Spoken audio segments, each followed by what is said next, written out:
Shalom,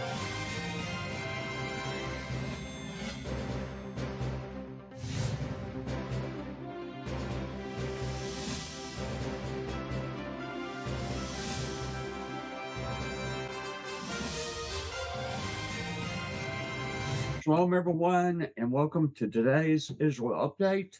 I'm Joseph Good from Houston, and the two co-hosts are with me are both from Israel. Gila Trevich from Jerusalem, and Roy Shaposhnik from north of Jerusalem. Okay, Roy is the Deputy Brigade Commander of the 188th Brigade Reserve Brigade, and very, very in the know of what is happening military-wise. At the same time, Gila, who lives in a very prominent part of Jerusalem, I would say it's prominent. She has the pulse on everything that's happening. The attitude of the people are number one. So we've got a lot to share today due to the war having broken out. And the biggest problem we're going to have is the limited time of this update. All right. So let's get with it, Roy. Shalom, everybody. Okay. Let's start, Roy. Please, let's start with the update on the Barak Brigade. So the Barak Brigade, every detail about that. The Barak Brigade is still on the south part of Israel at Gaza, still fighting and defending the yellow line, and making sure that the transformation of the citizen from the old Gaza to the new Gaza, and the involvement with the peace conference or the peace committee held by United States and the countries that are involved. The Barak is keeping the fact that everything needs to be in order, and that's what we are doing. I was there yesterday inside of Gaza together with the teams and the battalions. They are all in a very good shape, very, very much enthusiastic with what goes on. So in that case, we are all good. I have a question. Yes. I've had two different people speak to me and say, it looks like nothing is happening in Gaza, that the Hamas is doing nothing during all of this. And I've told them they never stop. But it's just not making the headlines, because the big headlines are Iran and Lebanon and the Gulf states and all that. Yesterday, when I was there was an intrusion of 5 or 6 terrorists that went from the yellow line direct into one of our 74 battalion posts. And our battalion commander, Colonel Tom, managed to went with his tanks and to capture those 5 terrorists, not killing them, but we captured them. Yeah. That's even better sometimes. It's even better because it gives you a lot of intel. Information, right. Yeah. Guys, there is a war in Gaza. The war hasn't stopped. Right. It's not coming into the news. It's not coming into the news because of obvious reasons. The entire headlines are in Lebanon, Iran, not in Gaza. I can tell you that more than that, the attention that IDF has, or the priority of which area is the highest priority, all of a sudden Gaza is the lowest priority of the IDF. Iran is number 1. Yes. Lebanon is number 2. Syria, Jordan is number 3 and 4. West Bank is number 5. Eilat is number 6, and we are number 7, just for you to understand. Why a lot? Because of the Houthis? We are all in high alert, waiting when the Houthis will decide finally to Join in. join in. And by the way, Gila, there is a huge question mark around that. Nobody understands why the Houthis are still out of the picture. I was going to ask about what's happening with them because we basically see nothing. Nothing at all. Don't you think that it has something to do with the fact that Israel is in Somaliland? Not only that, I think there is a direct contact to the fact that the Saudi Arabic are very much involved and the Houthis are afraid of that. And I also believe that because of the huge amount of fire forces, power that the American has brought, specifically in the Red Sea and in the Gulf area, they are afraid. Right. Okay. Let's hope so. All right. Yeah. This is, we've had in the past where Jordan would come in, and when the missiles came months ago, Jordan participated in shooting down. But there's a difference now because all of these Arab states taking up arms directly against Iran and working directly with Israel, that when the smoke clears from all this, do you think it will make a new atmosphere between Israel and all the surrounding Arab states? There is no doubt that we are witnessing something that is extremely rare. The fact that Bahrain, UAE, Qatar, Saudi Arabia, Azerbaijan, all of those countries all of a sudden are heavily involved with Iran is a huge game changer to what we had last June on the 12 days war with Iran. The reason I'm saying it because you are not suffering or you are not getting the huge amount of ballistic missiles that you got back then. If you are looking on it, the Iranians are splitting their force into. I mean, it said in the news that just today, Israel eliminated 300 yes, launchers correct. Wow. of ballistic missiles. But This Gila, is in one day. This is only in one day. She is absolutely right. But remember something important. UAE got today 167 UAVs attacked, drones attacked from Iran towards UAE, while Israel got only 12. It's a huge difference between what we had last June. Last June, we were under attack, and it wasn't the quality, it was the quantity. Now we are talking about different thing. So the reason I'm saying it, Joe, going to what you said, everything has changed. Jordan, for example, which we witnessed them getting involved last June, all of a sudden, Jordan is now allowing Israel to fly above them. They are allowing the Americans to the airspace. The air bases, everything has changed. And Iran. Let me ask you something. Why is Iran attacking the Saudis and the Gulf states?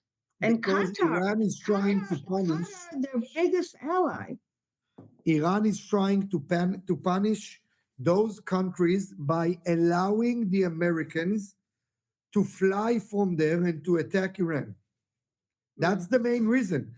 And by the way, based on foreign intelligence, Azerbaijan has nothing to do with it. Okay? Right. But it's not a secret, and I'm not revealing anything that is not on the open source intelligence. Israel and United States is using Azerbaijan quite often to attack Iran from up the north. And guess what happened today? Iran fired at Azerbaijan. Yeah. The president of Azerbaijan closed the Azerbaijan airspace and declared that he is going to join the war against Iran. The That's what happened with the situation, which is quite unusual, is that in one way or another, Qatar and the Gulf states had good relations with Iran, and they saw that in the balance of powers, Iran is their protection.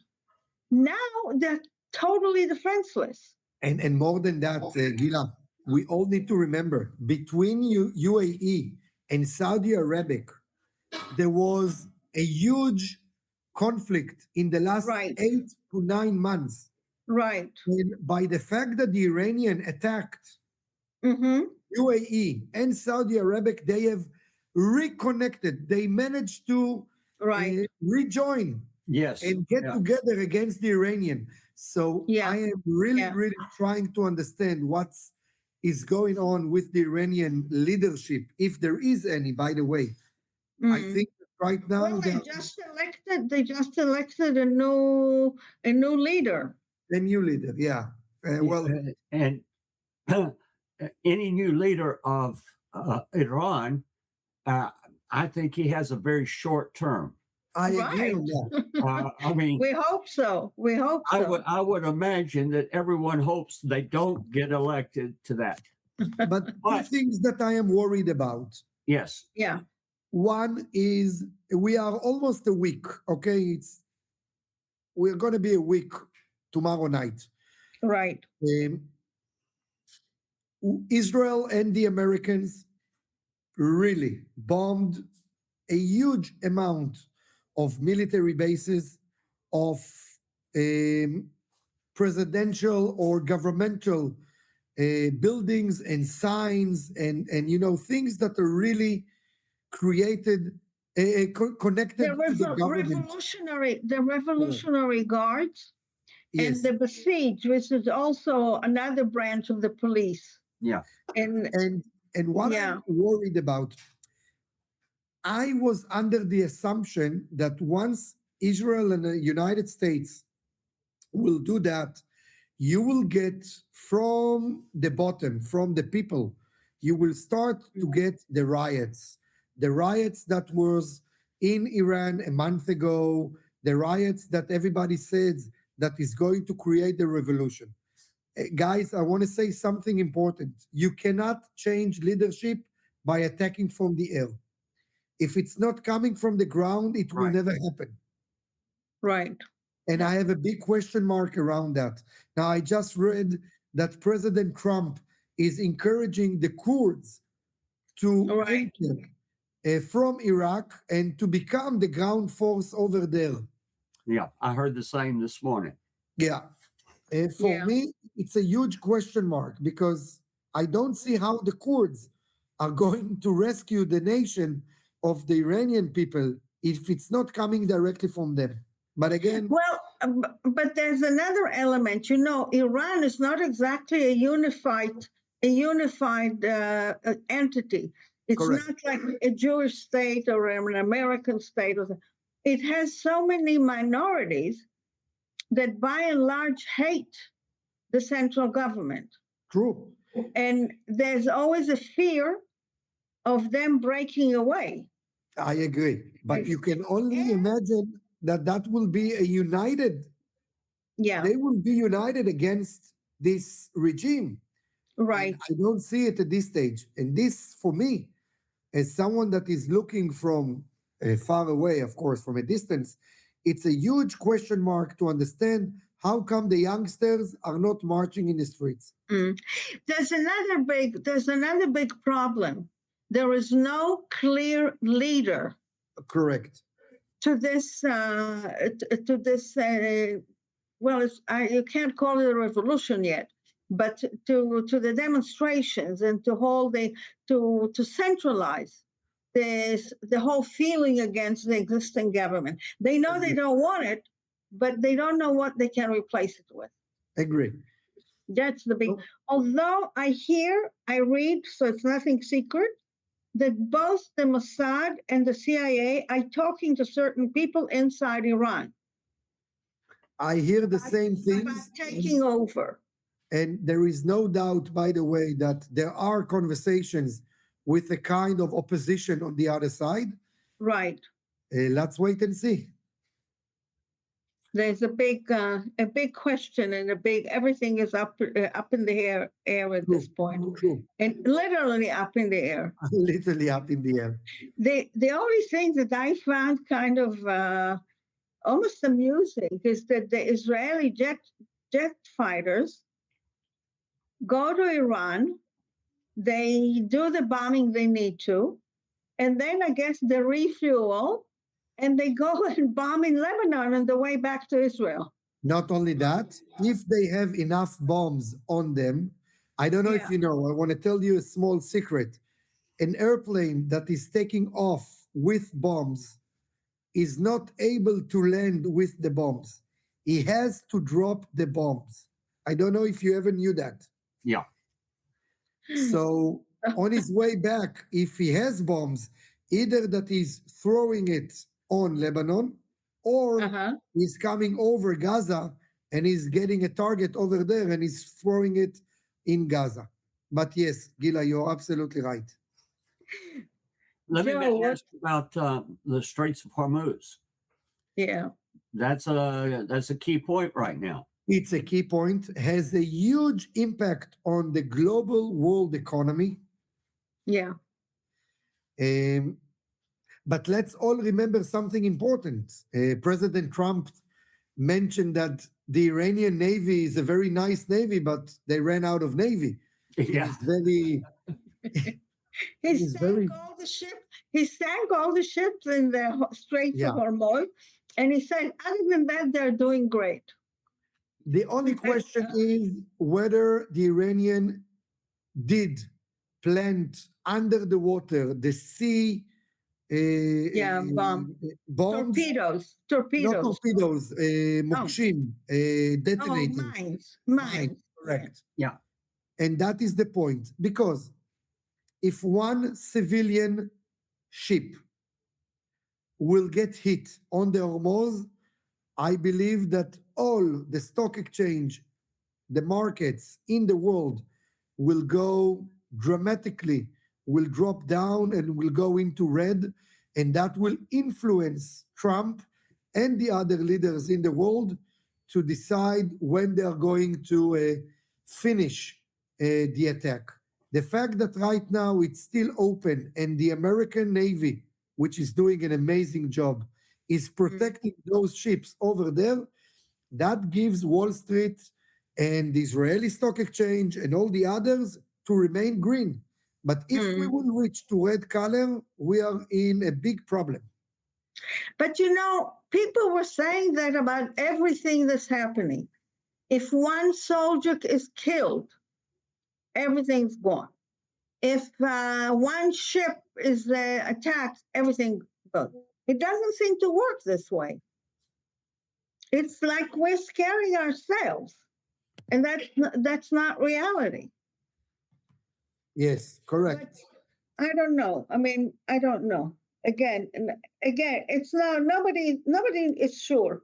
Okay, just giving you a live update. That we have something that is not pleasant up in the north, in an area called Hanita. We have 9 casualties over there.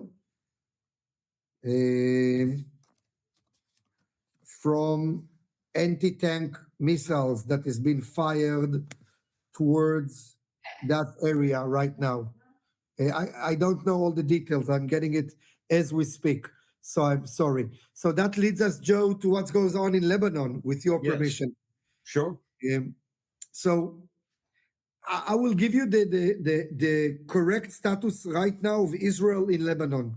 So Israel has moved 2 brigades, military armed brigades, the 7th Brigade and 401 to the north. Those brigades, they have one attention and one attention only. And that is to get about 2 kilometers in Lebanon and to secure the perimeter line between Lebanon and Israel, so the villages or the settlements or the cities, the Israeli ones, will not need to evacuate the same as it was on October 2023. Right. Beside of that, the Israeli Air Force is attacking very strongly towards Beirut. Not only that, we have released a full evacuation notice to the entire Dahya quarter, which is the heart of Hezbollah in Beirut. Yeah, it's the center of Hezbollah in Beirut. Yeah. And that's about that. Beside of that, a piece of history has been made today. For the first time in 40 years, Hezbollah and Iran is officially a terror organization Ooh. declared by the president of Lebanon and announcing that the Iranian are persona non grata, not welcome anymore in Iran. And if they want to come to Lebanon, if they want to come to Lebanon, they must fill visa report. This is history. Amazing. Amazing. Amazing. Because it means that they feel courageous enough and protected enough Yeah. by America and by Israel Right. to Now, do that. Marcone Yeah. Wow, that's has- amazing. That's amazing. Marcone's been making a lot of statements about Lebanon, Israel going into Lebanon, and so forth. How's that looking?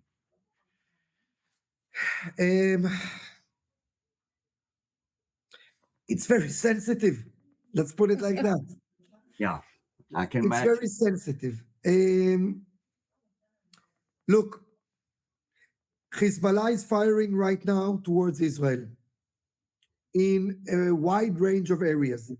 Last week, 2 days ago, they even fired directly to Tel Aviv, Yeah. which was the longest missile that has been fired, including the last round that we had with them.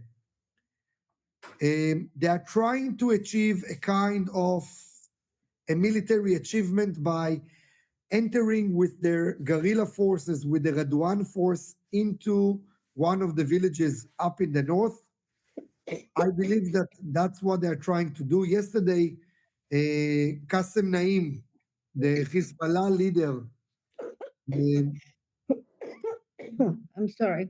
gave a speech at the evening and said that they are retaliating not because of Iran, because of almost a year and a half of suffering from Israel. It looks to me, no matter how you look at it, it looks to me like they are eager to get a ceasefire. They are eager to get out from there. They went into that mainly because they were funded by the Iranian and they had to show the Iranian that they are involved. And if They it's got- up to them, They got $30 billion true, to be the protector of Iran. correct. And I will end by saying that if it's up to them, I have no doubt that they will be more than happy to declare a ceasefire with Israel. Right. But Trump and Netanyahu will not enter into that until they will demolish Hezbollah completely. Right. Okay. Now, I think one of the everybody knows that we are this close to this thing expanding much more. European nations getting involved, Russia, China, North Korea. It really could escalate. But one of the things that I'm wondering about is Iran was using all this Chinese and Russian equipment. Best air defense in the world. Right. And that lasted about 2 or 3 minutes. Not only that, the Chinese sent a huge amount of anti-planes, missiles, and radars. And look, I don't want to jinx it, okay? And President Right, I Trump said, understand. President Trump said yesterday something that is very, say- very smart Yeah. and true. He You said, have to guys, always say, thank God and God willing. absolutely, Okay? absolutely. But Absolutely. we are by far way, way ahead of the time planned that we estimated to be right now in Iran. Yeah. So there is a lot of things that you can say what's going on over here. And everybody, especially us, the Israelis, are always asking, where is the catch? You know, where is going to be the next thing that is going to uh, balance shake us? We don't Right. see it. We don't see it. We were under the assumption that in Israel we will have an average of 200 to 300 missiles a day. We are not there, completely not there. Yes. Mhm. We planned or we thought that the Houthis, that we know that they are right now, some of those militias in Iraq and the Houthis itself will get up on board. They are not there. Nothing is going on.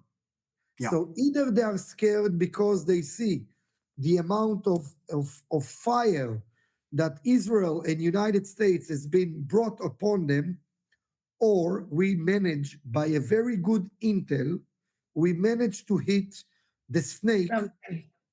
by his head. Yeah. That's all. Yeah. Let me ask real quick because we're running short on time. Almost done. Yeah. What are the needs that we can address in the David Fund? What's needed right now? I am going back to the same thing that I have spoke with you on our previous show, and I'm Mhm. coming from Gaza. We need the stretcher that I showed you. We need those medical kits. Mm-hmm. The reason we need it because we are preparing ourselves over and over to our dear audience that is always supporting us. I'm calling you. Help us, support us, donate, please, because we really need it. Those things are going to help our soldiers to stay safe. So please, Joe, I know how much power and how much influence you are getting involved into it. And I want to thank you for all of that. But every support that we can get from you, we will embrace with both hands. I'm going to be going to the bank, so please help. All the donations we're going to be sending right over to Israel right now. Please help at this time. Israel is at war, and not only does it help Israel, it also helps the United States. JerusalemTempleStudy.com David Fund, or the little widget in the corner. Thank you, everyone, and Everybody be safe and everybody be good. I just want to say, God bless us all. God bless United States of America and God bless Israel. And thank you for Amen. everything. Amen. Amen. Amen. And we love you. Yeah. תודה. shalom, everyone.